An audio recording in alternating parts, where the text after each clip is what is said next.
একটা লোক হলে পেশ লাগিয়ে দেবো আমরা তো সবাই মিলিয়ে দিই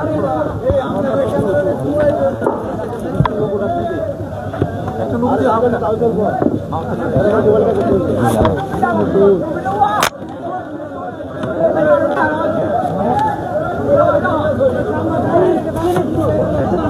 আউযু বিল্লাহি মিনাশ শাইতানির রাজিম বিসমিল্লাহির রহমানির রহিম আমার প্রিয় তাওয়াইনের সম্মানিত ভাই মুরব্বিয়ান এবং আমার প্রিয় মা বোনেরা আসসালামু আলাইকুম।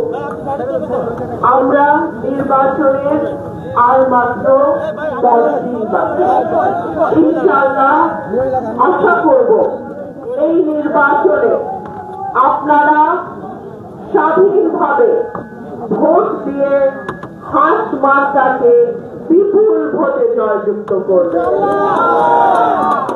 আমাদের এই হাঁস মার্কা কোন বিশেষ দলের মার্কা না, সুতরাং কেউ বলতে পারবে না যে হাঁস মার্কা 15 বছর ধরে অত্যাচার করছে, কিংবা কেউ বলতে পারবে না যে হাঁস মার্কার প্রার্থী গত 1.5 বছরে কারো জমি দখল করছে, কারো কাছে চাঁদা চাইছে, কারোর সাথে বালুর ব্যবসা করছে।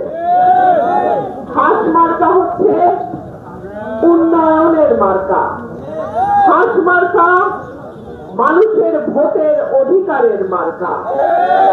হাঁস মার্কা সততার মার্কা, সাহসের মার্কা। হাঁস মার্কা সাধারণ জনগণের মার্কা। হাঁস মার্কা সংসদের 300 আসনের এমপির বিরুদ্ধে একা আওয়াজ তোলার মার্কা। হাঁস মার্কা দুর্নীতি, দুঃশাসন, অপশাসন, চাঁদাবাজি, মানুষের জমি দখল, ব্যবসা দখলের বিরুদ্ধের মার্কা। আগামীতে যদি সরাইল আশুগঞ্জে আপনারা একটা নিরাপদ জনপদ চান, একটা নিরাপদ সমাজ চান, দুর্নীতি মুক্ত সমাজ চান, হাঁস মার্কার কোনো বিকল্প নাই। হাঁস মার্কা কোন বড় দলের মার্কা নয়, এটা একজন ব্যক্তির সাহসের নাম। যে বড় বড় দলের বিরুদ্ধে দাঁড়ায়, সত্যের পক্ষে, মানুষের পক্ষে, সাধারণ মানুষের পক্ষে কথা বলে, সেই মানুষের মার্কার নাম হলো হাঁস মার্কা। গত 5ই অগস্টের পরে আমি জানি বহু মানুষের নামে মিথ্যা মামলা হয়েছে, ঠিক কি ঠিক না? অনেকে বলা হয়েছে টাকা দেন মামলার নাম কাটায় দিব, ঠিক কি ঠিক না? অনেককে বলা হয়েছে টাকা দেন নাইলে মামলা দিব, ঠিক কি ঠিক না? আপনারা কি চান যে এই দুঃশাসন অন্যায় চলুক? আমার ব্যাপারে কি কেউ বলতে পারবে আমি কারো বিরুদ্ধে একটা মামলা দিছি? অথচ গত 15 বছর আমার গাড়িতে হামলা হয়েছে। গত 15 বছর সরাইল আশুগঞ্জে ঠিকই মা মারার আমরা এরকম মানুষ ব্যবসা বাণিজ্য চালায় গেছে, আমাকে অবাঞ্ছিত ঘোষণা করা হয়েছে। কিন্তু 5ই অগস্টের পরে আমি ন্যূনতম কারোর উপর এতটুকু কোনো জুলুম করি নাই। আপনাদের কাছে আমার অনুরোধ থাকবে, সাধারণ মানুষ, গণমানুষের কাছে আমার অনুরোধ থাকবে, আপনারা যদি সরাইল আশুগঞ্জকে আপামর সাধারণ মানুষের জন্য নিরাপদ রাখতে চান, যে কোনো দল মতের মানুষের জন্য নিরাপদ রাখতে চান, তাহলে হাঁস মার্কার আমাদের আর কোথাও ভোট দেওয়ার সুযোগ।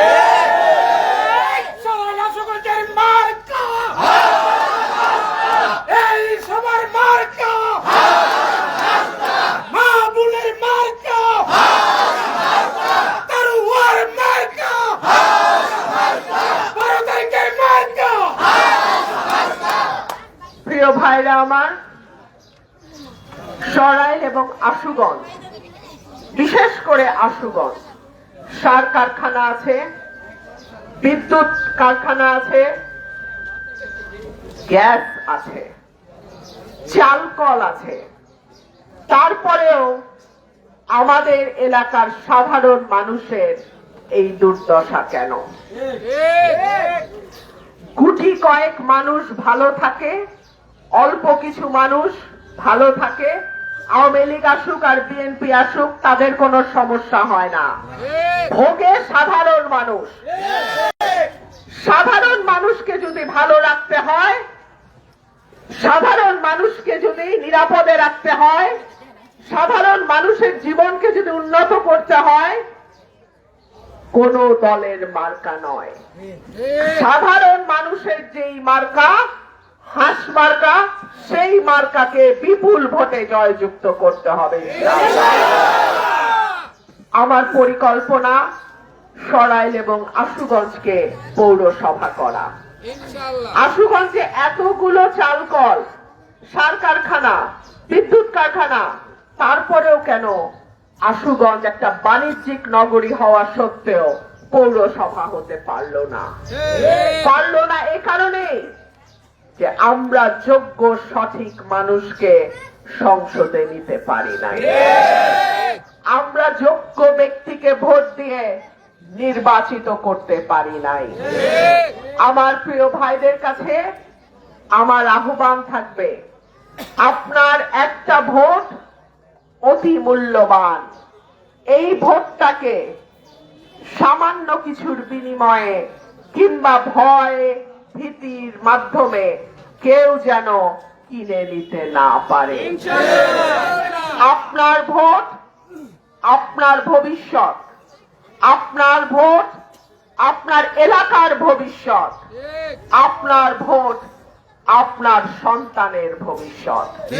সুতরাং এই ভোটকে খুব অল্প দামে কিংবা ভয়ে ভীতিতে কারো হাতে তুলে দেবেন না। মনে রাখবেন, আজকে যদি কেউ আপনার ভোট কিনতে চায়, আগামীতে সে কিন্তু আপনার হকের ভাগ থেকে সেই ক্ষতি পুষায় নেবে। দুনিয়াতে ফ্রি ফ্রি বলে কিছু নাই। আজকে যদি সে আপনার ভোট কেনে 5 টাকা দিয়ে, আগামীতে সে আপনার হকের 500 টাকা এমনিতেই নিয়ে নেবে। সুতরাং এলাকার স্বার্থে, নিজেদের স্বার্থে আমরা এইবার প্রার্থী বেছে নিতে কোনো ভুল যেন না করি।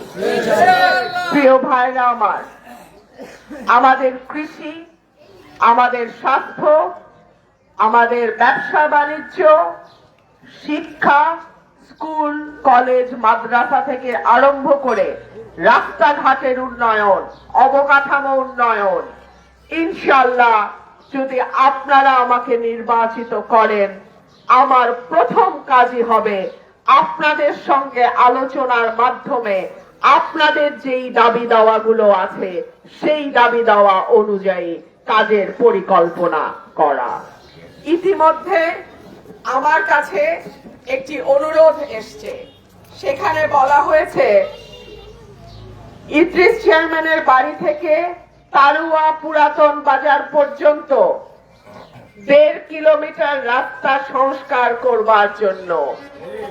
ইনশাআল্লাহ, আল্লাহ যদি আপনাদের ভোটে এমপি নির্বাচিত করে, 1.5 কিলোমিটার তো খুব অল্প, এটা তো কিচ্ছু না। ইনশাআল্লাহ পুরো ইউনিয়ন তথা উপজেলার সার্বিক রাস্তাঘাটের যেই করুণ অবস্থা, যেই খারাপ অবস্থা, সেইটার যথাযথ উন্নয়ন, মেরামত এবং যেখানে নতুন রাস্তা তৈরি করা দরকার সেইখানে সেইভাবে করব।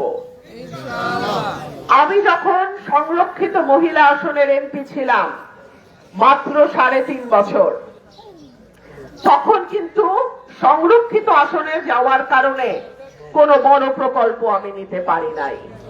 অল্প কিছু টিয়ার কাবিখার বরাদ্দ আসছে, সেটা সামান্য বরাদ্দ, সেটা দিয়ে যতটুকু সম্ভব ইটের সোয়েলিং করা, রাবিশ দিয়ে রাস্তা পূরণ করা কিংবা সোলার লাইট লাগানো, এই কাজগুলো করেছি।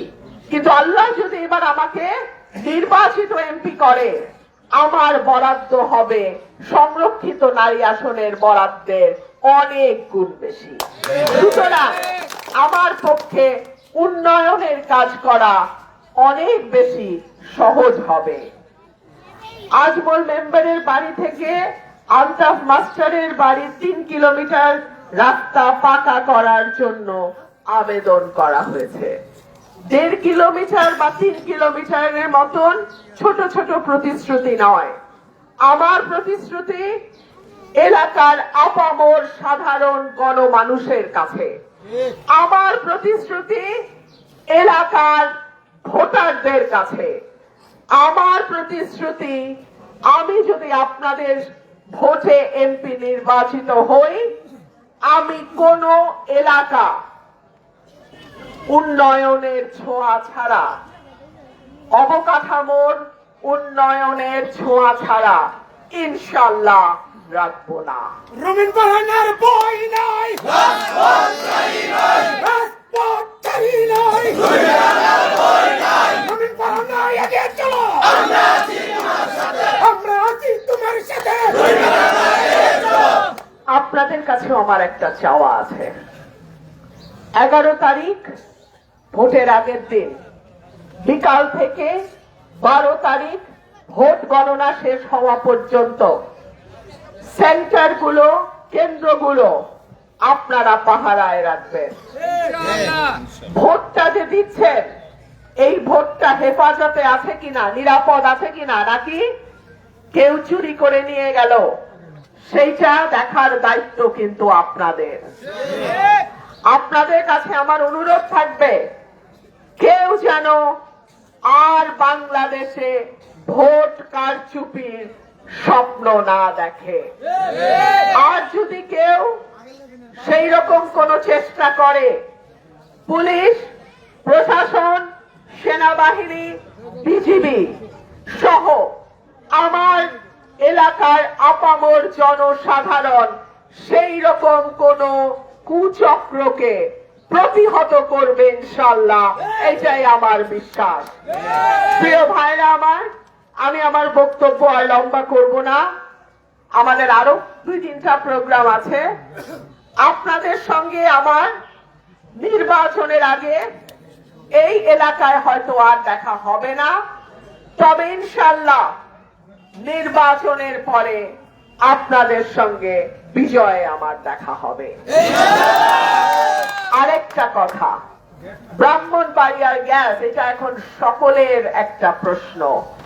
ব্রাহ্মণবাড়িয়ার মাটিতে দাঁড়িয়ে ব্রাহ্মণবাড়িয়ার গ্যাস নিয়ে প্রথম কথা বলেছি আমি, বলেছি ব্রাহ্মণবাড়িয়ার গ্যাস ব্রাহ্মণবাড়িয়ার মানুষ না পেয়ে কেন অন্যান্য দিকে চলে যায়। আমি প্রশ্ন করেছি, আমি যদি ইনশাআল্লাহ আপনাদের ভোটে এমপি নির্বাচিত হই, ব্রাহ্মণবাড়িয়ার গ্যাস আগে ব্রাহ্মণবাড়িয়ার মানুষ পাবে, মা বোনেরা পাবে, মিল ফ্যাক্টরিতে যাবে, তারপরে ব্রাহ্মণবাড়িয়ার গ্যাস বাংলাদেশের অন্য কোন উপজেলা জেলায় যাবে। আশা করি আপনাদের স্বপ্ন, আপনাদের ভবিষ্যৎ প্রজন্মের নিরাপত্তা, এলাকার উন্নয়ন, সাধারণ মানুষের সন্ত্রাস মুক্ত নিরাপদ সমাজ গড়ার লক্ষ্যে আপনাদের এইবারের ভোট হবে হাঁস মার্কার প্রতি। আপনাদের সমর্থন, দোয়া, সহযোগিতা আমি চাই। ইনশাআল্লাহ দেখা হবে বিজয়।